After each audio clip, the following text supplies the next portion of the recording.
Genesis, Indiana. All them critics that kept my image tainted.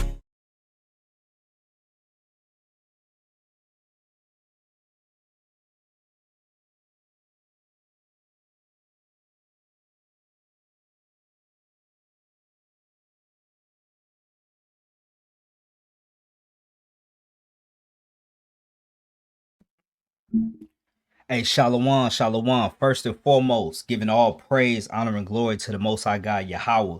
We do so in the name of His Son, Yahweh Shah. This your boy, Padatas of War, Genesis Israelites, Genesis, Indiana, man. Coming at you with another video, as you can already see from the title, man. We going into this right now, man. Wallo, man, goes in, bro. He goes in. You feel me?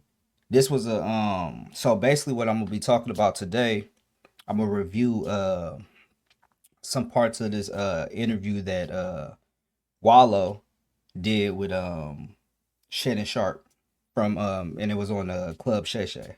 So we're gonna go over it. We're gonna go over the things that was being said because it's very powerful, man. It was very powerful. It caught my attention from the beginning of me just watching the video. It really caught my attention. So what I'm gonna do is I'm gonna go over it and we're gonna just bring out how some of the things that he said relates to the scriptures and how we can see those, different things in the biblical text. So make sure that you like the video, make sure you subscribe to the channel, share the video, man. We trying to build this channel, build the subscribers up.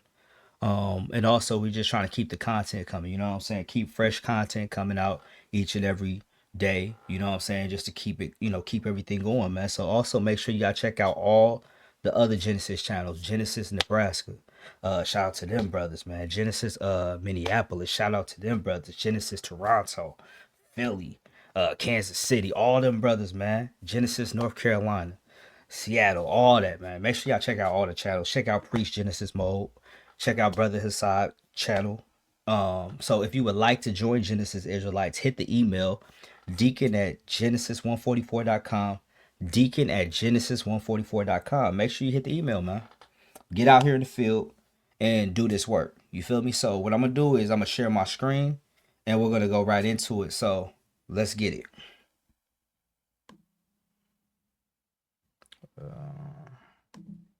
That ain't the one I want.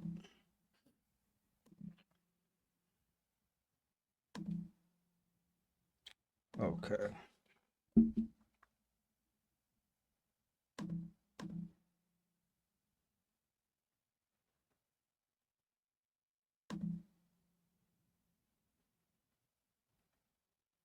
Okay. So we sharing my screen. Let's get it popping. So for me to even go into this video that we about to go to, where Shannon Sharp was basically interviewing Wallo. Let's start off with this interview that he did, that Wallo and them did on their channel, $1 million worth of game, when they was talking to Dirt and his posse. So let's go ahead and go there real quick.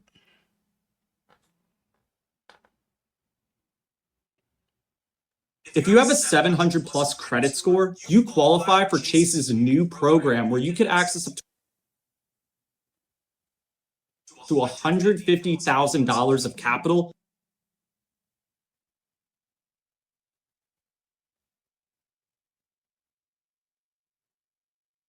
Even if some of y'all, listen, we gonna be real, man. I gotta say this. Let me pause some of it. Hold up. Hopefully my connection is doing pretty good to be able to actually view this video. Let's try. Cause some of y'all in this room, y'all might not see next year. Y'all might not see next week. See, that was some real stuff. Some of y'all might not see next week. Some of y'all might not see tomorrow, man. That's just the real. And that's the thing. Like, when you got them brothers that's crashing out, that's doing whatever they doing, what better time for you to talk to them than when they're all around? You know what I'm saying? To actually speak to them and give them some words of wisdom and give them a positive outlook on life opposed to the negativity that they're surrounded by. You know what I'm saying? So that was a good time for him to actually speak up and say what he had to say. Now let's play it. And niggas ain't saying that to y'all because a lot of y'all niggas ain't got no fathers and none of that shit. So my position is here and here or some shit like, damn, I fuck with you, young niggas. Man, this is hold up real quick, cause I'm trying to give it to y'all, man. Hold up. Let's try to play it again.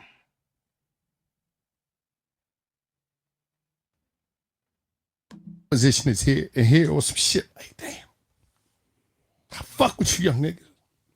Because when I was young, ain't too many niggas give me the game. And I know you niggas ain't got no dads out here. You know? He happy a grown-ass man and he happy that his dad back. Grown. He's like, damn, because he missed that shit. And I know a lot of niggas that gave y'all game, they gave y'all game that was beneficial to them and it wasn't beneficial to y'all and it put you on a fucked up position in life. Hey, Y'all seen niggas, you know, treat your mommy like a, you know, like a sucker. So y'all got a lot. Pardon the language, y'all. But fair use. This is my thoughts and my comments, my thoughts and my views on this content we're viewing right now. A lot of shit is a disconnect from the older black man, and y'all just been disappointed your whole life. But for you niggas in here, who big brothers, who stepdads, who OGs is in prison that took, I try to be my best to do it for y'all and give y'all a righteous game. And it's coming from a nigga that's out here winning on legit. This is the first time in my life. First time in my life. Talk to him, nigga. I ever been, listen, nigga, tomorrow I'll be out of penitentiary 5 fucking years. I never been out of the penitentiary a year since I was 11. I spent 5 years in the juvenile system, 20 years in the penitentiary. I'm 42 years old. I spend most of my time on this planet in a cell. And that's sad. That's sad, man. When you spend most of your time in a cell, you know, most of your time here on this earth in a cell. That's sad. I got a cousin like that though, man. You know, the only time we would see him once, you know, every couple years, cause you know he was always locked up, man, always locked up. So, you know, I get what he's saying. You know what I'm saying? It's a terrible thing to see, especially your people. You know what I'm saying? So, let's continue. Let me charge this computer up. All right. So I'm just sprinkling the game with y'all. Some of y'all gonna get it, and I know some of y'all want to change, but the environment don't allow you. Y'all ain't got the shot, and y'all don't have it. And in that ghetto, you just don't have the finances to really move outside of the poverty and the conditions that we boxed the fuck into. So I know y'all up against the fucking 8 ball, but if you could think, man, don't never lose your imagination because you're gonna be able to see farther in the neighborhood. And see, that's the thing, man. We're willing, like our people are willing to throw away their life. You know, a situation, 60-second situation can turn into 25 to life instantly, man. Just based on how you respond to a situation. You know, you didn't like the way he did this. You crash out, and now look where you at. We gotta get to thinking, man. You know what I'm saying? They want to see you locked out. They want to see you locked up. They want to see you crash out to the point where you're away from your kids. You can't do for yourself. Your wife has to raise the kids by herself. Your son don't got a dad. This is how they want it to be. You know what I'm saying? So let's continue. And that's why every time y'all go out with him on tour or go somewhere, take advantage of what you seeing, man. That exposure would change your mind. Cause we gotta get it right so we can take care of these babies. Because so many of y'all in this room, the OGs, when they see you, you know what they say? Nigga, you rhyme just like your daddy. Your daddy homies is not in position to just out here living off of memories. When them niggas see you, they can't give you no game. Cause they on drugs or they ain't in position. So they'll just tell you some shit, nigga, you just like your daddy. And the sad thing is you just like your daddy. You ain't never get a chance to get another fucking life, man. You never got a shot. So I understand, man. And it's crazy because like you see Smirk right there, and you see where he at right now. Like he gave this message to these people, and it's like he spoke it, and you see the things that have taken place. You know what I'm saying? So with that being said, I just wanted y'all to see a little bit of that, but let's go to the actual video we're gonna be reviewing. We're gonna go here.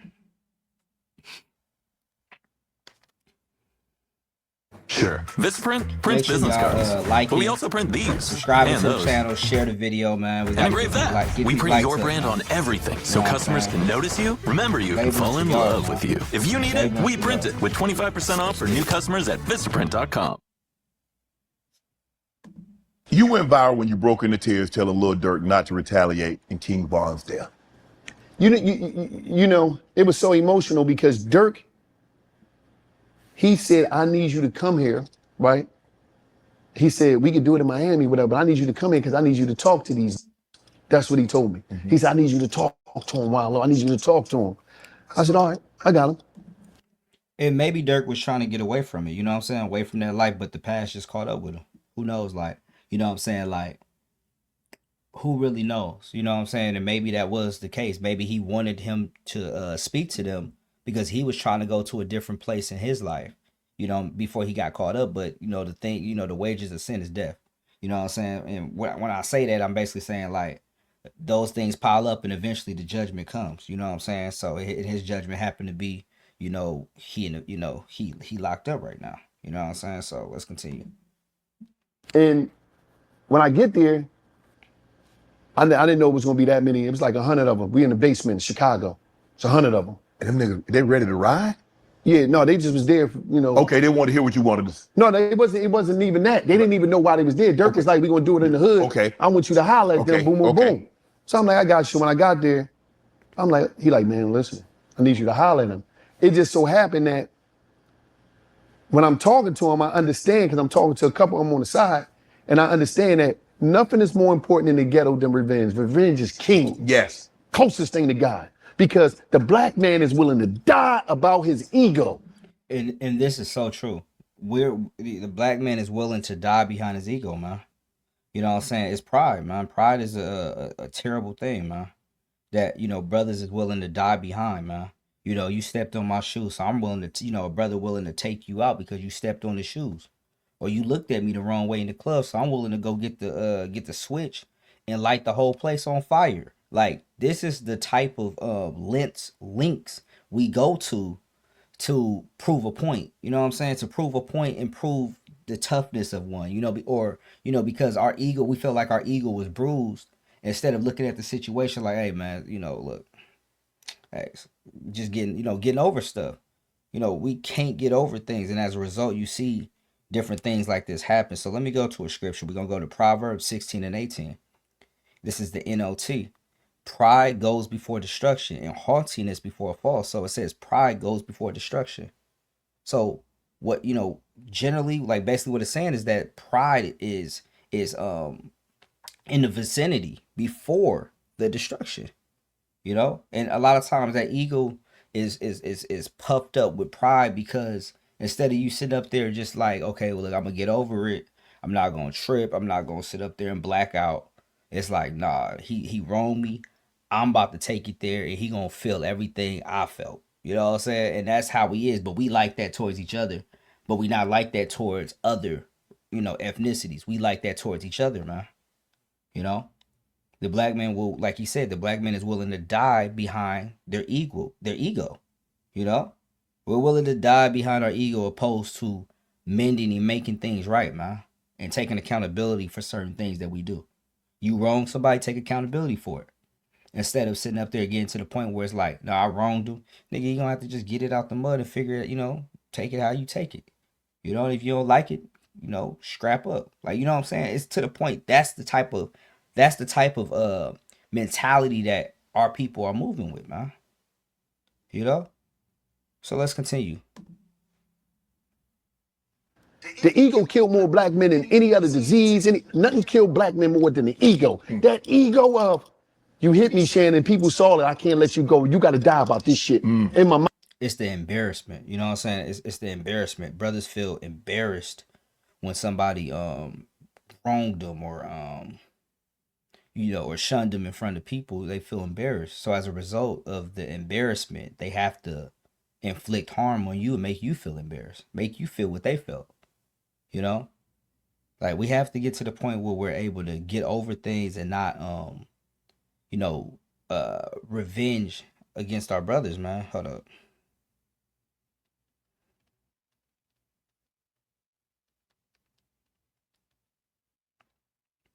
Let me go to the scripture. This is Proverbs 20 and 22. Say not thou, I will recompense evil, but wait on the Lord and he shall save thee. Don't say, and that's the first thing our people, we operate. That's the first way we move. We say, I'm going to recompense evil unto him because he recompensed it unto me. He gave me evil.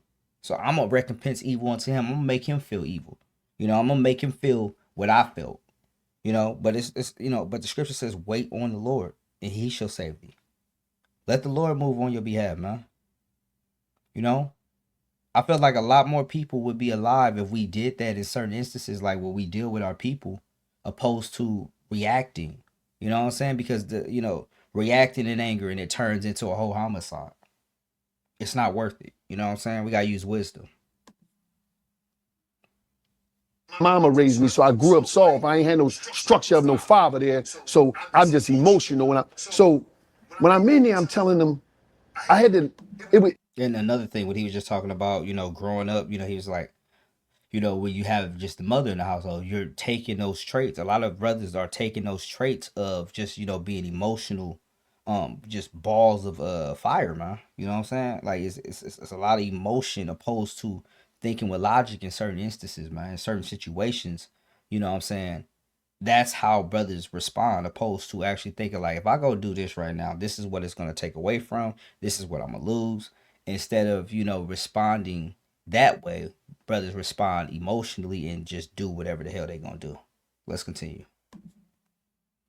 It was emotional for me because I'm letting them know, the man that killed my brother, I forgave him.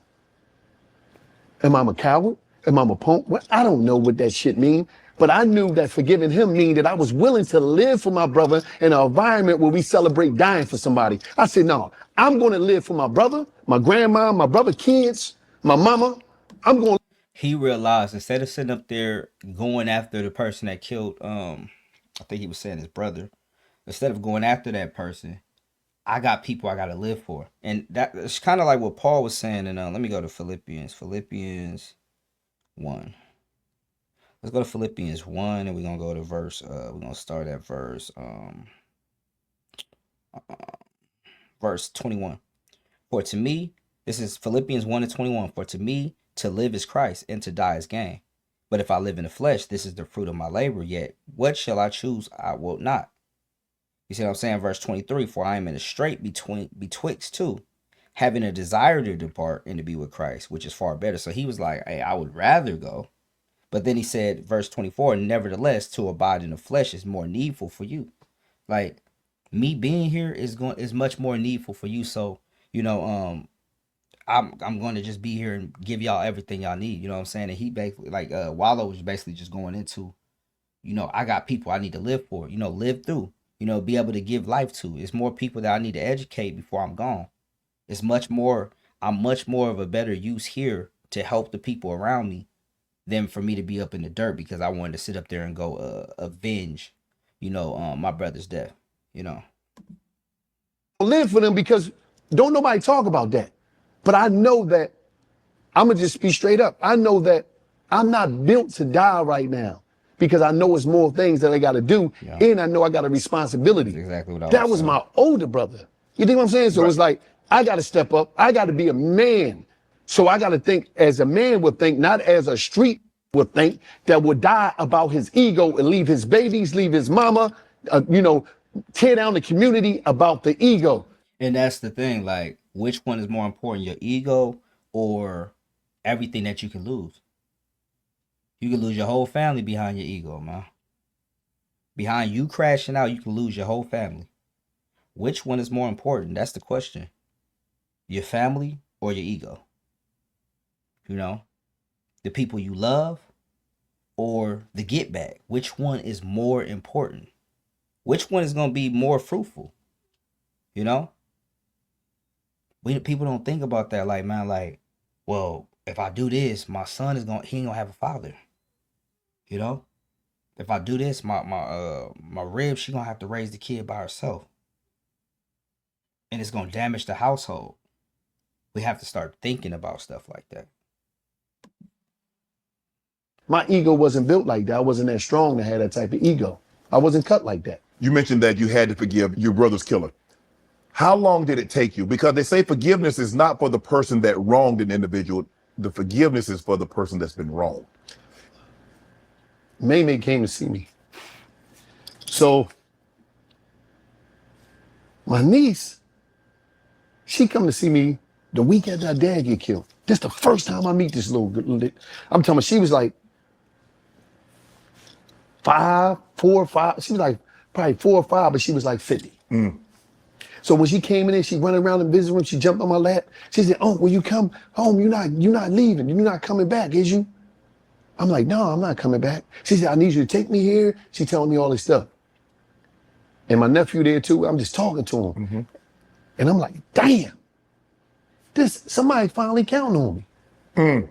And that's a good feeling when you feel like you have somebody actually looking up to you. So it's like you feel a sense of purpose, a sense of I need to be here, I need to do better. You know what I'm saying? I need to do better because I got people actually looking up to me, people that's counting on me. So I can't, allow my ego to be something that's gonna take me away from them and put them in a compromising situation. You feel me? So that that's good. He's presenting that and bringing that out. Let's continue. Somebody looking at me in a way I never had nobody look at me. You see what I'm saying? In that way, my little brother, I was always in the penitentiary, so my little brother Jalal, we really didn't have the time. So I'm like, damn, this little person looking at me like that, she putting a lot of power and a lot of energy on me. And so I already had it in my mind because I'm gonna just tell you something. Shannon, I'm not built like that to go kill no black man. I'm not built like that. I'm not designed like that. I'm not tough like that. That's powerful too, man, because we so quick to pop off and slide on the ops, and we view each other as the ops. But it takes a bigger person to love thy neighbor, man. Let's go to let me go to Leviticus.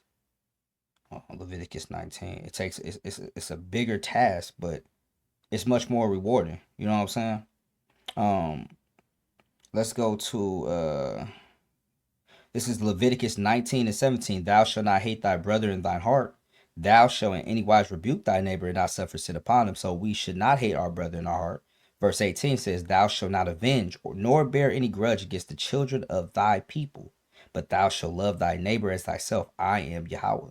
So we should be avenging against our brother. You know what I'm saying? We shouldn't be on a mission to avenge. But in the same sense, it talks about we should be loving each other. You know what I'm saying? And the fact that's what Wallo was speaking to, of the fact that he having a love for your people and not going out to sit up there and harm your people, do things that's going to destroy your people, as most do. I'm not ruthless like that. I'm not heartless like that. That's just not me. And my worst fear in the history of life, I don't give a fuck how I die. I don't care what happened. But if a black man kill me, you're gonna hear my scream until life end for everybody. You're gonna hear my pain. My tears is gonna flood the ghettos of America. That was powerful, yo. That was powerful because he let you know, like, I fought for y'all. I fought for my people.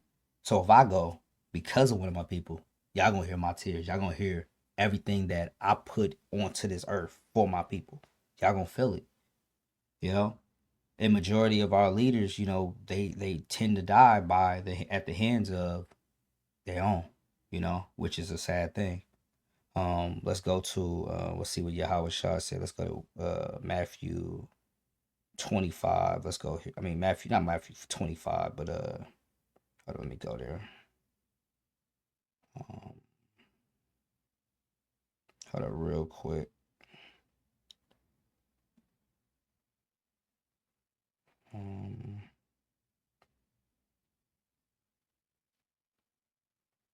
Okay. Let's go to Matthew. This is Matthew 23 and 37. In the NLT. O Jerusalem, Jerusalem, the city that kills the prophets and stones God's messengers. How often have I wanted to gather your children together as a hen protects her chicks beneath her wings, but you wouldn't let me. So he's letting you know, hey, Jerusalem, Jerusalem, the city that kills the prophets and stones God's messengers, man. It be your own, man. It be your own that will kill the prophets of God. that will stone the messengers of God, the people that's trying to, you know, enlighten, you know, the community, you know, the brothers that's trying to spread light, you know what I'm saying, and spread a positive message, but it be them that get killed because, you know, like the scripture says in Amos 5:10, you know, they hate he that, you know, they hate him that rebuketh at the gate. Our people can't take rebuke, so as a result of them taking, you know, rebuke coming their way, and you telling them that they're going in a way that's, you know, not going to be pleasing to the Most High, or a way that's destructive, instead of sitting up there dealing with it, like taking it as that, you know, you're here for me, you know, I appreciate what you just said because it's gonna help me. The way they take it, I have to bomb on you, I have to rush you because of that, which is crazy. But that's how people respond, you know. So let's continue. I don't care about nothing else. But don't let me go out like that. So I said to myself, I ain't built like that. Why I want you there? Because I don't know. Listen, I don't know what happened that night, why it happened. Only thing I know is my brother got shot. He ran to my grandma's house. She opened the door. He died in my arms.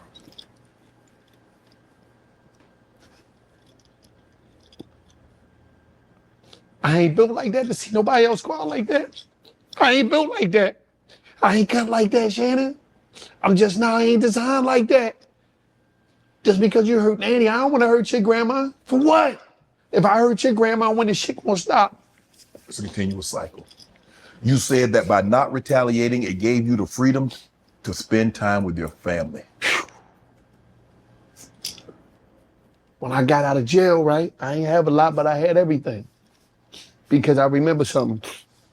Back in the day in the ghetto, we ain't had nothing, but we had each other, so we had everything. So I'm like, damn. I told her I was gonna take her to these places that I ain't even know I had to take her to them. Right. Cause I ain't know these places. I just was telling her, I'm in jail. She's like, you gonna take me here? Yeah, I know that. This is a powerful little segment of the Okay, interview, hey, man. we're not gonna make you dig Yeah, through our very entire powerful. website to figure out who we are and what we do. Continue. I'm just listening to her on the phone. I got you. I'm gonna take you there. So when I get there, I'm like, you ain't tell me this shit costs all this money. You know, I'm on a budget.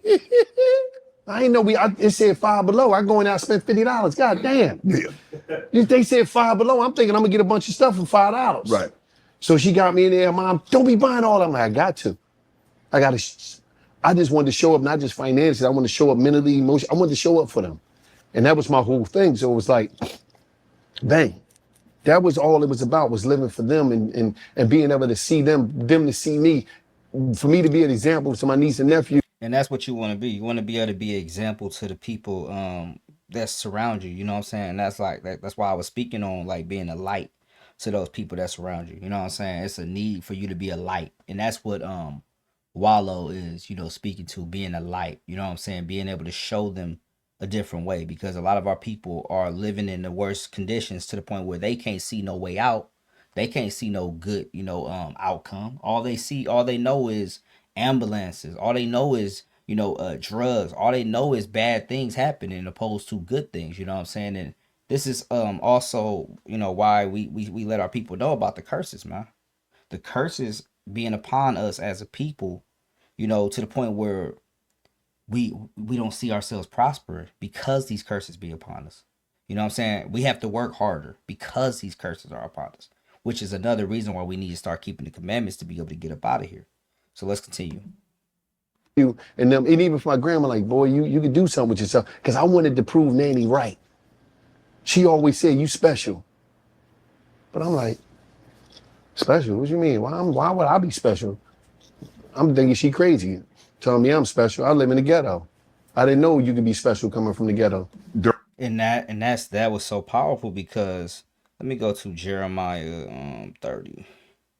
That's powerful because a lot of our people don't feel like they special. That's just like you know, a lot of our people feel like you know, like just like what is it, boys in the hood, where what's the name was like, you know, I don't think God love black people or something like that. I think he said something along them lines or something like that. But you know, you can kind of get why somebody would say that because of all the bad things that have happened where we live and stuff like that. But these things have happened because God do love us.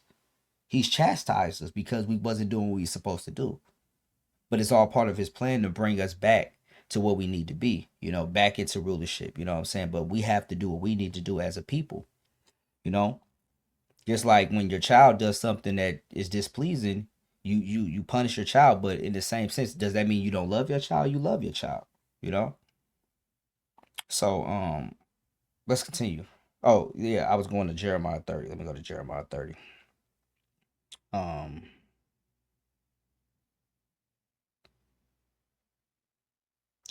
Where I want to go. Let's go to Jeremiah 30 and 13. No, Jeremiah 30 and 12. For thus saith the Lord, thy bruise is incurable and thy wound is grievous, man. It seems like our wound is so grievous and our bruise is so incurable, man. Like, we can't be healed. We can't, you know what I'm saying? We can't be in a better position. It's hard for us to see anything else other than the devastation that we have seen as a people, you know? So, let's continue. Church said, this mofo really dropping tears for this ish. Do you feel like he heard what you were saying? Do you feel like the guy, not only did they listen, because a lot of times people listen to respond, but did they listen to understand what you were saying? I hollered at a lot of them afterwards. Someone would call me. It's not about them listening, it's about conditioning. It's about environmental.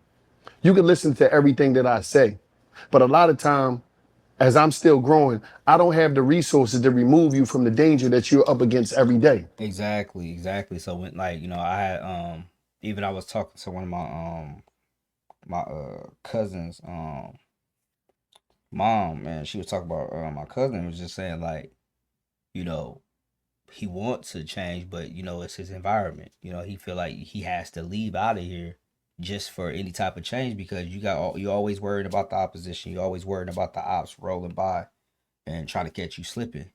So, you know, I get it. You definitely need an environment change, you know what I'm saying? A change of friends, you know, a change of sceneries, you know, get away from certain people that's pressing you towards crashing out, you know? So I totally agree with that. Let's continue. A lot of things these young brothers, they do here, they smart. A lot of them are smart. But their environment don't allow them to grow because I can't move out of this environment right here. And I know them dudes down them block, they want to kill me. I got to protect myself. I want to kill. So it's deep. We tell these kids a lot of things. And all we do is criticize young black male every way possible. We criticize them as much as possible, but we don't bring no resources. You know how many people make money off of just criticizing us and talking down on not just us, it's black people. But they don't got no, okay, you criticizing us. You got all these gigantic platforms. What we doing is cool, Shannon, but they got huge media platforms where they just want to tear the people down in the black community, but they ain't coming up with no solution and they ain't bringing no funding. So I can tell these young brothers this, that, and They're not bringing no funding. They tear down the community, and that's why it also talks about in Jeremiah 30. Let me go. Let me go to Jeremiah 30. That's why it also talks about in verse 13. Jeremiah 30 and 13. There is none to plead thy cause, that thou mayest be bound up. Thou hast no healing medicine. There's none to plead our cause. Nobody there to sit up there and plead for us, you know what I'm saying, and fight for our cause, fight for what we've been suffering for, you know, over damn near last 500 years and still counting. You know what I'm saying? Ain't nobody pleading our cause. You know, ain't nobody thinking about no type of reparations for us. Any type of reparations. You know? Nobody. You know? So let's continue. the third, but they still got to take care of their baby, and they got to figure out the only way that they know. And in order to really take somebody to another level, you got to have time, energy, and resources to deprogram them so you can reprogram them. Yeah. The programming was hit. The dehumanization of black people by black people was strong. This is some shit that we done. It started from when a little boy is young, and he playing on the swing, and he fall, he start crying. Boys, be tough, don't cry. We're taught to ignore and bury our emotions and our feelings and our vulnerability. But why you think that, Wallo? Because like when you deal with the trauma, man, like generational trauma, like you think about the trauma that our ancestors went through, and think about how the effect that it has on us to today. You know what I'm saying? Like think about the effect that it has on us today, and how they have a head start on the Edomites. They have a head start on us, man. You know, as far as like wealth, the wealth gap is ridiculous. And just think about the trauma we have to, because we was attacked so much and we was beat down so much. We have to harden our shells. You know what I'm saying? And a lot of times when you're getting beat up so much, and you can't fight the people that's beating you down. You don't have enough ammo to fight the people that's beating you down. You look to the person that's beside you, that's just as weak as you, and you start fighting them. You know what I'm saying? So we had to learn to be tough, to have this hard shell, because of we have been a people that have been constantly under attack. You know, you know. So yeah. That's not cool. That's not tough. So all that stuff right there is a real big programming that took place by us alone. So how do we come up out of that? It's going to be deep. It's going to take a lot. How does one outgrow the environmental aspects, the constraints in which he or she is brought up in, if they're not removed from that environment? Because the fish is only going to get so big if the tank is not conducive for it to grow. A tree is only going to get so big if their environment is not conducive. So if you just put a tree in a tub, it's only going to get as big as the tub allows. Now, if you take that tree out of a tub and let it grow in a 50-acre field, it can grow, it can flourish. How difficult is it to reprogram? You said reprogram so I can program in the right aspect. How difficult is it to do that? In the history of our community, the people that was able to do that, it was a few. Educational relocation is the greatest thing that happened to college. See, a lot of people talk, oh, you don't need college. Oh, we understand that you might come out have bills, but college exposed you to other cultures. See, the Now, I'm not saying there's anything wrong with going to get an education, especially in the society that we're living in. But programming is heavy, everywhere. You know what I'm saying? They use the TV, they use the school systems to program us, teaching us their literature. Um, and what I would say is this, that I don't feel like we need, like, don't get me wrong, we're going to interact with different cultures and stuff like that, but I don't feel like we need to, like, learn their cultures, different things like that. I don't feel like that. I feel like what we need to is come back to our culture of who we are, so we can build some self-worth, some confidence within ourselves, you know, and look at ourselves as greater than what we view ourselves today. I feel like that's the problem, us going, looking into all these other cultures and being around all these other cultures. I get what he's saying, because what he's about to say is like he's speaking on like us being away from the hood, because all we know is the hood. We know a destructive culture. So, it's good to be around other cultures, but no, we need to come back to our culture, which is, us being the Israelites, God's chosen people. Jeremiah 10:2. Thus saith the Lord, learn not the way of the heathen, and be not dismayed at the signs of heaven, for the heathen are dismayed at them. So we shouldn't be learning the way of the heathen, learning the way of these other cultures, because these things have been stumbling blocks to our people, and that got us into the predicament we're in today. hood lack exposure to the world. And a lot of times you don't never think about everybody that left. Mostly everybody that left, you never really see them come back, because they meet other towns, they get relationships with people, and they go. They go and they see the world. They the ones that come back. Most of the time, them people that go and get the education, they're the strongholds of the family. They're the ones that the family count on. Call your uncle, call your aunt. She down there, she's a doctor, she's a lawyer, we gotta start educating ourselves, making sure the kids is educated, putting books in their hand over tablets. We gotta start there, because I definitely agree with self-education. We do need to be educating our people, educating our kids, man. Train up a child in the way he should go.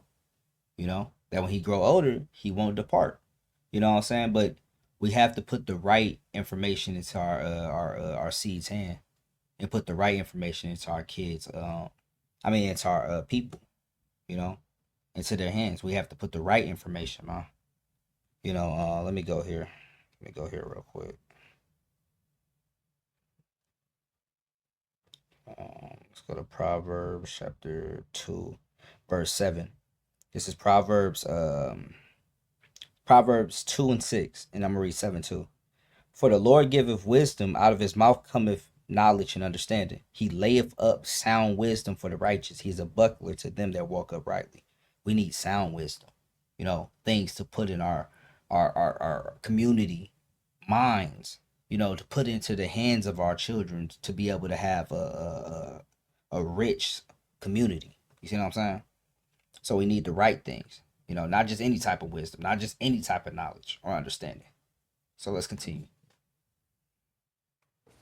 I'm not gonna say we're at the point of no return, but some people is just stuck and they're using that as a badge of honor. Sometimes in our hood, ignorance is a badge of honor. It's a cool thing. Nobody wanna, you know, we can't say that about, because anytime black people say things about black people, they ain't supposed to say that out loud or whatever. I don't know how that shit goes. Yeah. But sometimes it's a badge of honor. Oh, I'm this. Think about it. We put on a pedestal the criminals. American way, the American way. At the end of the day, we love the successful criminal. We love Tony Soprano. We love Scarface. We love Michael Corleone. This is proof. And these are the things that we lift up. But see, check this out. This is what he said. Let me read this in Ecclesiastes 10. And we're gonna read verse let me read verse 6. Ecclesiastes 10 and 6. Folly is set in great dignity, and the rich sit in a low place. So it's showing you that folly is set in great dignity. That's something that people cherish the most in this society. Folly. You know, things that are destructive, things that are not going to be productive for our people. If anything, you know, things that are going to deduct from our people. That's what our people cherish, which is folly, opposed to things that's going to uplift us as a people, you know. So let's continue. The judge, the lawyer, the district attorney, the presidents, all them people, they love the movies. They going. So the programming is deep. How difficult is it to really break a cycle when, you know, you see a father that goes to jail, he had brothers that go to jail, and now you see a kid, the only thing that he knows is disruption, corruption. So when a client comes to us with an ask to launch an influencer marketing campaign, the process is pretty streamlined. So what we'll do is we'll get into the Popular Pays platform, start to build out a brief. How difficult is that, Wallo? I'm a product of generational incarceration. My stepfather, Hip, he was in Dallas Penitentiary in the 80s. Me and him were cellmates in Dallas Penitentiary by 1998. By 2005, me and my brother Steve were cellmates in Dallas Penitentiary. And there's a picture of me, it's inside of the book. Me, Hip, and Steve on a visit when I was a kid. And we all wound up being in that same prison. Whole family in jail, man. Whole family in prison, man. It's sad, but this is, you know, this is a product of us not keeping the commandments, and this is a product of us being under punishment right now, you know, as a people. You know, the Bible talks about us being locked up, you know what I'm saying? It talks about that, matter of fact. And this is another way we know that we're the Israelites, because who flood the prison systems more than anybody? Blacks and Hispanics. You know what I'm saying? Let's go here.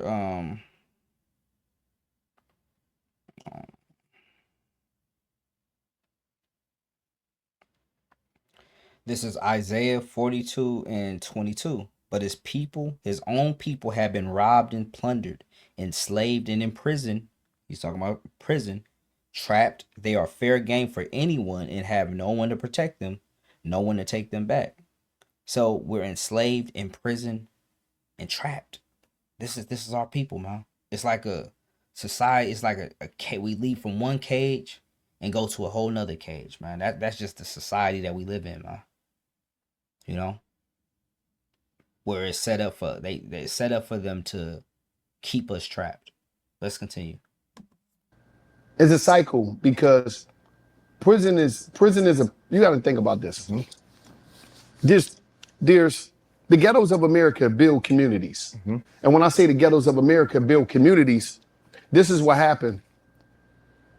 As we do so much crime in the inner cities of America, there are small towns in America, middle of Pennsylvania, middle of Ohio, middle of California, where, population is up. Then one day you just see this landfill, you see some construction workers come. And then a truck, these 18-wheelers come, a bunch of them. And they start putting these new prisons together like Legos. Then the gas station, they build a gas station. Then the Walmart park up. Then a hotel pop up. We building communities. And I'm gonna tell you a story, deep one. It was this guard named Ski. I used to go back and forth with him on the tier. Because I used to always speak up because he'd go in people's cells when they in the yard and do checking. You ain't supposed to be nobody. I used to say little stuff. So we used to battle. One day, he set me down.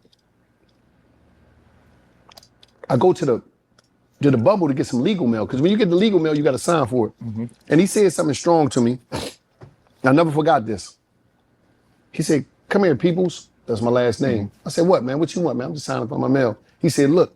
He opened up his shirt, and between his shirt and his vest, because they had stab-proof vests, he pulled out an envelope. The envelope was folded. He opened the envelope. It was a picture. He put the picture down. Says, "I'm signing for my what's name." He opened legal mail. I stopped. Before I leave, I stopped. He said, "You and the homies, man. You and the homies." Being sarcastic, using the word homie. "You and the homies took care of you. Thanks to you and the homies." I'm like, I looked at the picture. It was his son standing in front of a big house with a pickup truck and a big boat there. I said, "You and the homies got me that." Usually I have a little verbal spar with him, but he stuck me that day. I was wounded. So I just walked back to the cell and sat on the bed and I said, "Damn. Ain't me and none of the homies never bought our mom no house. Yeah. We never sent our kids to college. But you know how many kids, you know how many homes and kids is going to college that me and the homies is doing that.